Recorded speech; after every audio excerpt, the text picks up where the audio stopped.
Assalamualaikum warahmatullahi wabarakatuh. Halo semuanya, perkenalkan nama saya Nida Nurila dengan SPM 2451003 dan saya berasal dari kelas 2 IPA. Hari ini saya akan membuat video pembelajaran atau video presentasi dari artikel yang saya buat mengenai judi online, dan saya membuat video ini untuk mengerjakan ujian akhir semester dari mata kuliah Bahasa Indonesia yang diempu oleh Ibu Susilawati, SPD MPD. Jadi hari ini judul artikel yang saya buat adalah penegakan hukum terhadap tindak pidana judi online di Indonesia. Langsung saja kita masuk ke dalam materi, di mana latar belakang artikel saya mengambil 3 poin penting, yaitu yang pertama, perkembangan teknologi informasi dan komunikasi di era digital telah membawa dampak yang signifikan dalam berbagai aspek kehidupan masyarakat, termasuk dalam pola dan bentuk kejahatan. Nah, salah satu fenomena kriminalitas modern yang paling menonjol ini adalah judi online. Judi online merupakan bentuk kejahatan cyber yang menggeser praktik perjudian konvensional ke dalam ruang digital. Perbedaan utama dari judi online yaitu cirinya adalah bersifat anonim, lintas batas negara, dan sulit dilacak karena penggunaan sistem jaringan yang canggih dan tersembunyi. Berdasarkan data dari Pusat Pelaporan dan Analisis Transaksi Keuangan atau PPATK, transaksi pelaku judi online di Indonesia pada Oktober 2023 mengalami peningkatan yang sangat besar, yaitu besar 52,69% dari tahun 2022. Nah, nilainya sangat besar, yaitu diperkirakan mencapai lebih dari 104,42 triliun. Angka ini menggambarkan betapa masifnya dan berbahayanya fenomena judi online di tengah masyarakat, terutama pasca pandemi COVID-19, yang membuat aktivitas digital masyarakat menjadi turun drastis. Nah, meskipun pemerintah telah melakukan pemblokiran terhadap banyaknya situs judi online yang beredar, namun situs-situs baru terus bermunculan dengan teknologi yang semakin canggih dan modus yang lebih bervariatif.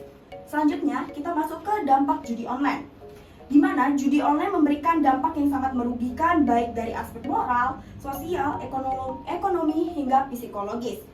Pertama, secara moral dan sosial, praktik ini merusak nilai etika masyarakat.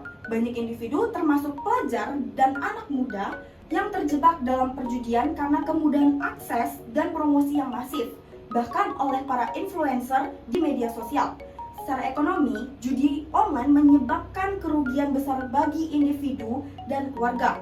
Banyak kasus di mana pelaku mengalami kebangkrutan, berhutang, hingga mencuri demi terus berjudi. Nah, dalam jangka panjang, hal ini tuh terus memicu tindak kriminal lain seperti penipuan, pencurian, bahkan pencucian uang.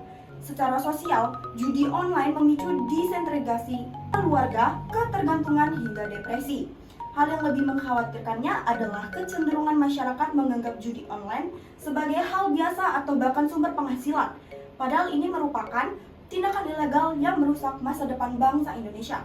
Selanjutnya kita masuk ke dasar hukum, di mana sebagai negara hukum, Indonesia telah memilih sejumlah perangkat peraturan yang mengatur dan melarang praktik perjudian termasuk judi online.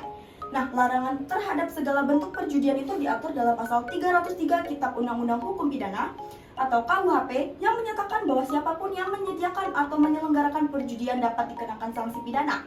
Larangan ini diperkuat dalam Undang-Undang Nomor 19 Tahun 2016 tentang perubahan atas Undang-Undang Nomor 11 Tahun 2008 tentang Informasi dan Transaksi Elektronik atau UU ITE, khususnya pada pasal 27 ayat 2 yang menyebutkan bahwa distribusi atau transmisi konten bermuatan perjudian adalah tindakan yang dilarang, yaitu sanksinya diatur dalam pasal 45 ayat 1 Undang-Undang ITE, yaitu pidana penjara paling lama 6 tahun dan denda maksimal sebesar 1 miliar rupiah. Ketentuan ini menegaskan bahwa negara memiliki komitmen yang kuat dalam memerangi segala bentuk praktek perjudian, termasuk yang dilakukan secara digital.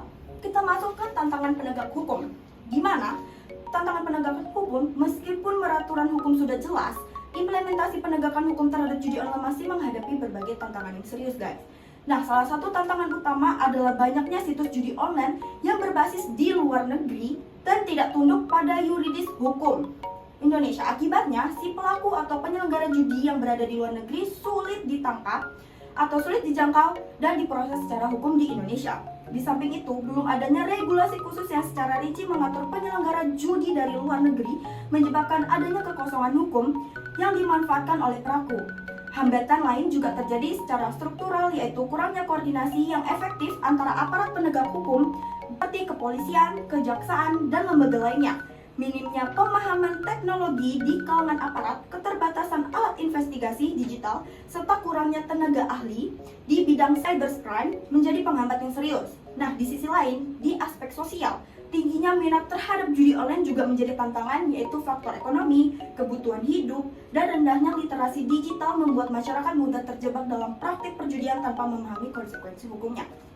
Kita masuk ke kesimpulan dan solusi. Untuk menanggulangi tindak pidana judi online, pendekatan dilakukan harus menyeluruh dan berimbang antara upaya penal dan non-penal.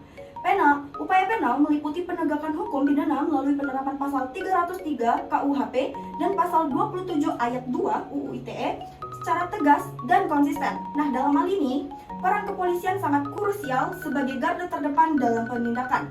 Penyidik harus bersikap tegas, cermat, dan cepat dalam menangani kasus judi online agar pelakunya tidak luput dari hukum. Selain itu, pendekatan non-penal juga sangat penting. Upaya pencegahan bisa dilakukan melalui edukasi publik tentang bahayanya judi online, peningkatan literasi digital, dan penyebaran informasi melalui media massa, sekolah, dan komunitas.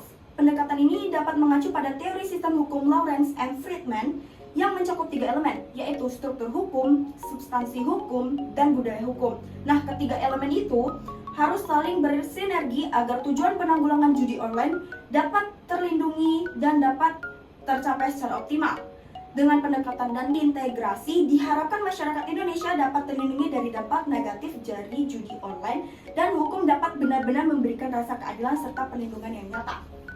Sekian video presentasi yang dapat saya sampaikan, semoga bermanfaat dan semoga mendapatkan nilai yang memuaskan. Terima kasih. Wassalamualaikum warahmatullahi wabarakatuh.